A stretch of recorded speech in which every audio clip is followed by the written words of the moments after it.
Hello everyone, welcome back to my channel. ನನ್ನ ಚಾನಲ್ನ first time ನೋಡ್ತಾ ಇದ್ದರೆ ಸಬ್ಸ್ಕ್ರೈಬ್ ಮಾಡ್ಕೊಳ್ಳಿ. ಬೆಲ್ ಐಕಾನಲ್ಲಿ ಆಲ್ ಅನ್ನೋ ಆಪ್ಷನ್ನ ಕ್ಲಿಕ್ ಮಾಡಿ. ನಾನು ಯಾವುದೇ ವೀಡಿಯೋಸ್ ಹಾಕಿದ್ರು ನಿಮಗೆ ತಕ್ಷಣ ನೋಟಿಫಿಕೇಷನ್ ಬರುತ್ತೆ. ದಾಳಿಂಬೆ ಕಟ್ ಮಾಡುವಾಗ ನಾವು ಮಧ್ಯಕ್ಕೆ ಕಟ್ ಮಾಡಿಬಿಡ್ತೀವಿ, ಅದರಿಂದ ದಾಳಿಂಬೆ ಕಾಳುಗಳು ಕೂಡ ಮಧ್ಯಕ್ಕೆ ಕಟ್ಟಾಗಿಬಿಡುತ್ತೆ. ಈಸಿಯಾಗಿ ಹೇಗೆ ದಾಳಿಂಬೆ ಕಟ್ ಮಾಡೋದಂತ ತೋರಿಸ್ತಿದ್ದೀನಿ ನೋಡಿ. ನಾನು ಮೇಲೆ ಸಿಪ್ಪೆ ಮಾತ್ರ ಕಟ್ಟಾಗೋ ರೀತಿ ಸುತ್ತ ಕಟ್ ಮಾಡಿದ್ದೀನಿ. ಕಟ್ ಮಾಡಾದಮೇಲೆ ಈ ರೀತಿ ಓಪನ್ ಮಾಡಿದ್ರೆ ನೋಡಿ ಎಷ್ಟು ನೀಟಾಗಿ ಕಟ್ಟಾಗಿದೆ.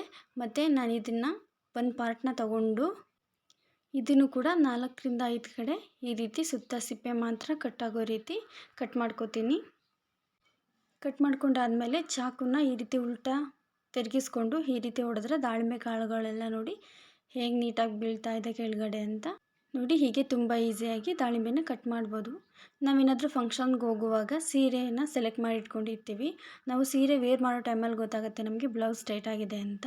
ಬಟ್ ಅದನ್ನು ಬಿಡಿಸೋಕ್ಕೆ ನಾವು ಈ ರೀತಿ ಸೇಫ್ಟಿ ಪಿನ್ನ ಯೂಸ್ ಮಾಡ್ತೀವಿ. ಇದರಿಂದ ಸ್ಟಿಚಸ್ನ ತೆಗೆಯೋಕ್ಕೆ ತುಂಬ ಟೈಮ್ ತೊಗೊಳತ್ತೆ. ಅದಕ್ಕೆ ನನ್ನ ಹತ್ರ ಒಂದು ಟಿಪ್ ಇದೆ. ಸಾಮಾನ್ಯವಾಗಿ ಎಲ್ಲರ ಮನೆಯಲ್ಲೂ ಈ ರೀತಿ ಬ್ಲೇಡ್ ಇದ್ದೇ ಇರುತ್ತೆ. ನಾವು ಯಾವ ಪಾರ್ಟ್ನ ನಾವು ಸ್ಟಿಚ್ ಓಪನ್ ಮಾಡಬೇಕು ಅದನ್ನು ಈ ರೀತಿ ಬೆರಳಿಗೆ ಸುತ್ತಕೊಂಡು ತುಂಬ ಟೈಟಾಗಿ ಇಟ್ಕೊಂಡು ಜಸ್ಟ್ ಆ ಥ್ರೆಡ್ ಮೇಲೆ ನಾವು ಬ್ಲೇಡ್ನ ಟಚ್ ಮಾಡಿದ್ರೆ ಸಾಕು. ನೋಡಿ ಎಷ್ಟು ಈಸಿಯಾಗಿ ಸ್ಟಿಚಸ್ಸು ಓಪನ್ ಆಗ್ತಿದೆ ಅಂತ. ಇದರಿಂದ ಜಾಸ್ತಿ ಟೈಮ್ ಕೂಡ ತಗೊಳ್ಳಲ್ಲ, ಸೆಕೆಂಡ್ಸಲ್ಲೇ ನಾವು ಸ್ಟಿಚಸ್ನ ಓಪನ್ ಮಾಡ್ಕೋಬೋದು. ದುಡ್ಡು ಕೊಟ್ಟು ತುಪ್ಪದ ಬತ್ತಿನ ತಗೊಳ್ಳೋ ಬದಲು ಮನೇಲೇ ಮಾಡ್ಕೊಳ್ಳೋದು ತೋರಿಸ್ತಿದ್ದೀನಿ ನೋಡಿ. ಈ ರೀತಿ ಸ್ವಲ್ಪ ಕಾಟನ್ನ ತಗೊಂಡು ಅದನ್ನು ರೌಂಡ್ ಮಾಡಿಕೊಂಡು ತುದಿನ ಈ ರೀತಿ ಟ್ವಿಸ್ಟ್ ಮಾಡ್ಕೋಬೇಕು. ಆ ತುದಿ ಬಿಚ್ಕೋಬಾರ್ದು ಅಂತ ಸ್ವಲ್ಪ ಇಲ್ಲಿ ಹಾಲನ್ನು ತಗೊಂಡು ನಾನು ಅದರಿಂದ ಟ್ವಿಸ್ಟ್ ಮಾಡ್ತಾಯಿದ್ದೀನಿ ನೋಡಿ. ತುಪ್ಪದ ಬತ್ತಿ ರೆಡಿ ಆಯಿತು. ಇದೇ ರೀತಿ ಮನೇಲೇ ಬತ್ತಿ ಮಾಡ್ಕೊಳ್ಳಿ, ದುಡ್ಡನ್ನ ಸೇವ್ ಮಾಡ್ಕೊಳ್ಳಿ. ಫ್ರೆಂಡ್ಸ್, ನನ್ನ ಈ ಒಂದು ವಿಡಿಯೋ ನಿಮಗೆ ಇಷ್ಟ ಆಗಿದರೆ ಪ್ಲೀಸ್ ಈಗಲೇ ಲೈಕ್ ಮಾಡಿ, ಸಬ್ಸ್ಕ್ರೈಬ್ ಮಾಡ್ಕೊಳ್ಳಿ.